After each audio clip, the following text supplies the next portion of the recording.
quiet courtroom sat a young man old in years. A cheerful smile played on his face. His eyes were filled with tears. As in that crowd he sat alone while he stood up for trial. The judge was all attention. He was sleeping all the while. That poor boy was a rich cashier. His good friends, they were bad. The bank he worked for had no funds, and he stole every cent they had. When down the aisle that walked erect, an old man bent with years, he tried to speak, but all in vain, and his words rang out clear. That villain is our only son, the only son we've had, and all his brothers, they were good, but he was always bad. And long before that wretch was born, he was our pride and joy. I don't know what he's here for, but kindly hang my boy. End of Act First.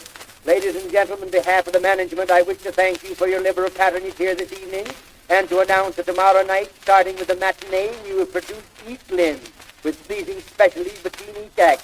Our headliner will be Chuck Chuck, the human-faced chicken. As there is only one Wednesday next week, we will give our Saturday matinee then. Each lady, while leaving the theater, will be presented with a souvenir, a beautiful ton of coal. We carry special scenery to this production of East Lynn. I will be pleased to bring it out here and show it to you, but our property man has it locked up in his dress suit case.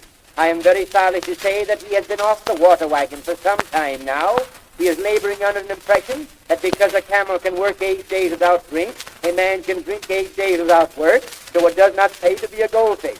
We will now proceed with the last act of the drama, thanking you. The bank was robbed, the old man said, when the sun was far at sea, and judge is just as clear as mud. The villain must be he. Think, judge of the families that never saw that bank. They all have lost their savings. They have my son to thank. A scream ran through the courtroom. A woman staggered in. She scarcely weighed 800 pounds. Her face was drawn and thin. She fell exhausted in a chair and fainted with a sigh and says, Judge, I'm his mother, and the villain, he is I. My son, the old man cried, forgive me for it all. It was your mother robbed that bank, a bank she never saw. The courtroom seemed to vanish then. I heard the clock strike 4. I found I had been dreaming and was sleeping on the floor.